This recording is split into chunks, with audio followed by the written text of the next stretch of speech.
ብርቄ ምን ነው ተሰማ? ልብትተወይ ምን አለበት? ያልሽኝ ነገር ሳስብበት ነበር እና በቃ እዚህ ያለኝን ነገር እንሽጥና ከተማ እንግባ።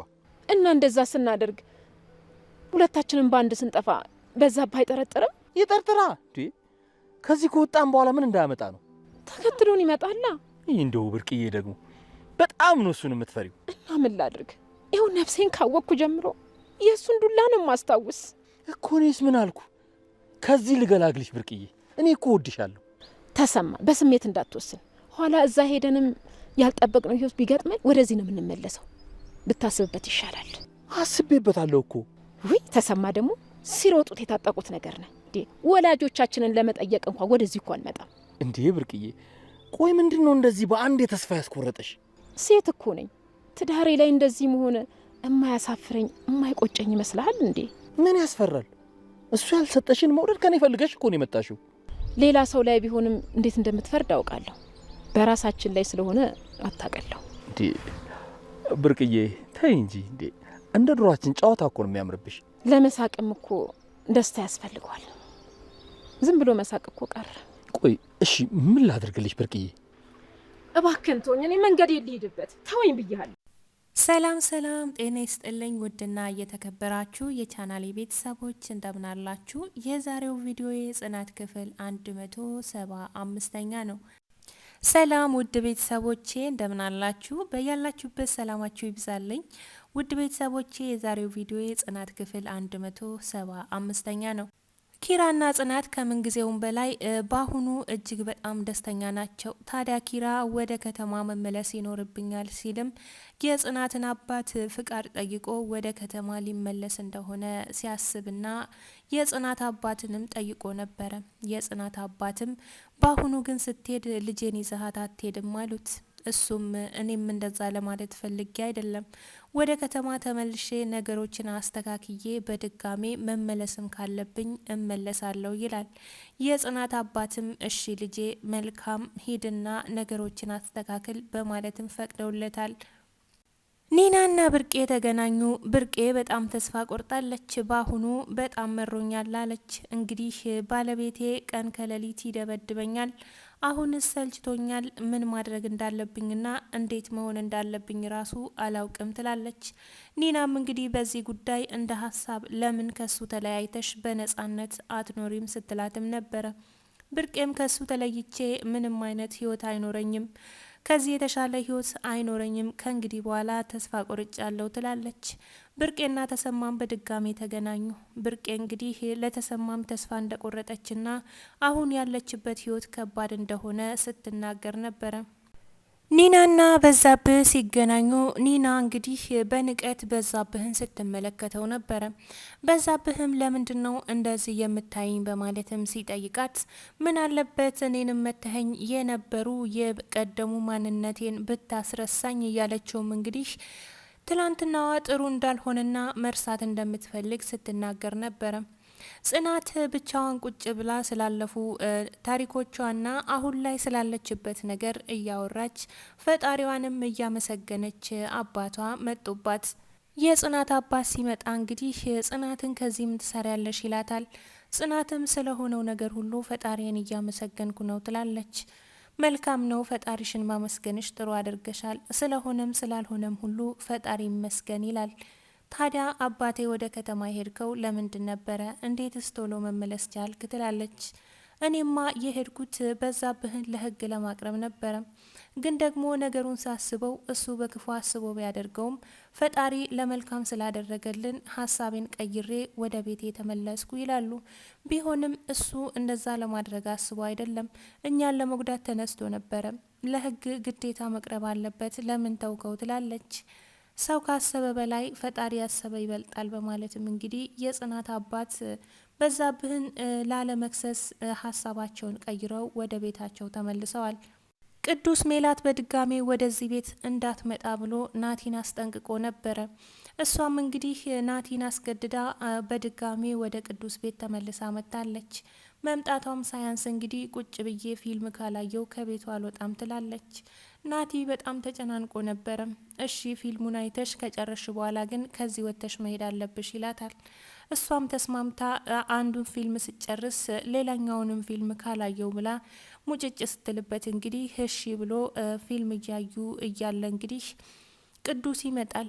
ቅዱስ ሲመጣ ናቲ በጣም ደንግጦ ነበረ። በጣም ግራ ተጋብቶ ነበር። ታዲያ ያለው አማራጭ እሷን መደበቅ ነበር። እንቡጥዬን እንግዲህ ከሶፋ ስር ደብቆ ቅዱስ ከቤት እስከሚወጣ ድረስ ሶፋ ስር እንድትቆይ ያደረጋት። እሷም እንግዲህ በተባለችው መሰረት ሶፋ ስር ገብታ መቼ ይወጣል ብላም ቅዱስን እየጠበቀች ነበረ። ቅዱስ ግን እንደገባ ደክሞኛል ብሎ ሶፋው ላይ አረፍ አለ። ናቲም እየተርበተበተ እንግዲህ ቤት መቀመጥ ጥሩ እንዳልሆነ ረጅም ጊዜ ነግረህኛል፣ ታዲያ ቤት አትቀመጥ ተነስና ውጣ እያለም እንግዲህ ቅዱስ ከቤት እንዲወጣለት ያደርጋል። ቅዱስ ግን ለመውጣት ፍቃደኛ አልነበረም። በስተ መጨረሻም ቅዱስ ስልክ ተደውሎለት ከእንቅልፉ ሲነቃ እንቡጥ እዛ ቤት ውስጥ እንደነበረች ተመለከተ። በጣም ደንግጦ ነበረ። ናቲንም እንግዲህ ምን ብዬህ ነበረ፣ እኔ እናንተ እንገናኛለን፣ ካንቺ ጋር ምንም ጉዳይ የለኝም ብሎ ጥሎ ከቤት ወጣ። ሰኒ እስካሁንም ከታገተችበት አልወጣችም። ኪያና ምሩ እንግዲህ የሰኒን እህት ለመጠየቅ ወደዛው ሄደው ነበረ።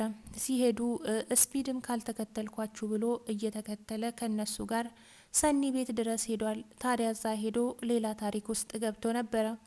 መጸዳጃ ቤት ወዴት ነው ብሎ መጸዳጃ ቤት ጠይቆ ወደ መጸዳጃ ቤት ሲሄድ መኝታ ቤት ገብቶ ነበረ።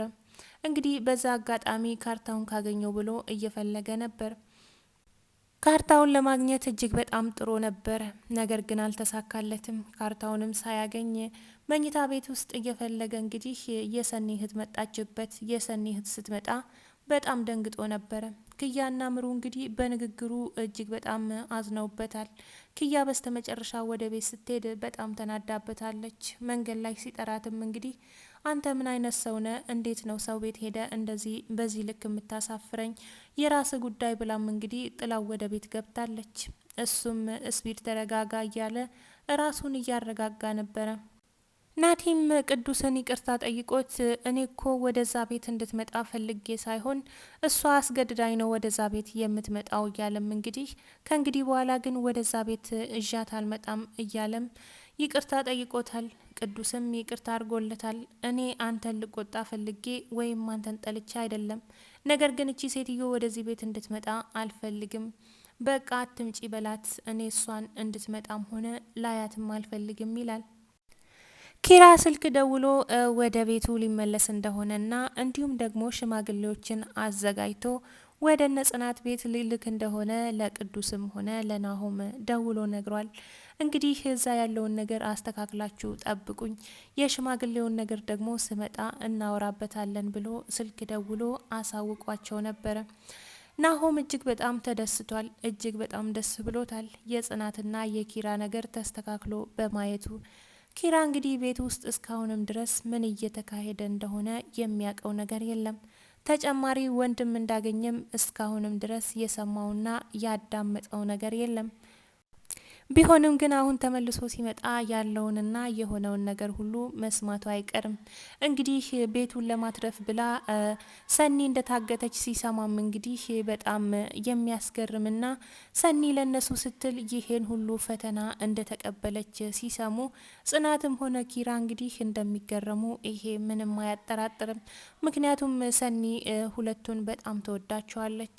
ቢሆንም ግን ይሄ ነገር ምን እንደሆነ ሳታጣራ ወረቀቱን ስለያዘች ብቻ እንግዲህ በስፒድ ታግታለች። ስፒድ እንግዲህ እስካሁንም ድረስ እንደ ቤቱ ባለቤት በራሱ መንገድና በራሱ ፍላጎት እየተራመደ ይገኛል። ብርቄና ተሰማ ተስማምተው ከተማ ለመግባት አስበዋል። ብርቄ ግን ይህንን ነገር ከመወሰን በፊት ልታስብበት ይገባል። አሁን ከዚህ አምልጠን ከተማ ብንገባ እዛም አይቀርልንም፣ መምጣቱ አይቀርም፣ የዛለት ደግሞ በድጋሜ ወደዚህ መመለሳችን አይቀርም። ስለዚህ ከመወሰን በፊት አስብበት ትላለች። ብርቄ አሁን ላይ ሰልችቶኛል እያለች ነው። ተሰማ እንግዲህ የብርቄ ባለቤት ጓደኛ ቢሆንም ነገር ግን የብርቄን ስቃይና መከራ እያየሁ መታገስ አልቻልኩም ይላል። እንግዲህ አሁን ላይ ብርቄን ከቤቷ አውጥቶ ወደ ከተማ ይዟት ሊሄድ ነው። ታዲያ ብርቄ ጨክና ቤቷን ጥላ ከቤቷ ወጥታ ወደ ከተማ ገብታ አዲስ ህይወት ትጀምራለች የሚለው ነገር ለራሷ እጅግ በጣም አሳሳቢ ሆኖባታል። ብርቄ ምንም ፈተና ቢበዛባትም ቤቷን ለቃ የመሄድ ፍላጎት የላትም። ነገር ግን አሁን ያለችበት ሁኔታ በጣም ያሰጋታል። ውድ ቤተሰቦቼ የዛሬው ቪዲዮ ይሄን ይመስላል።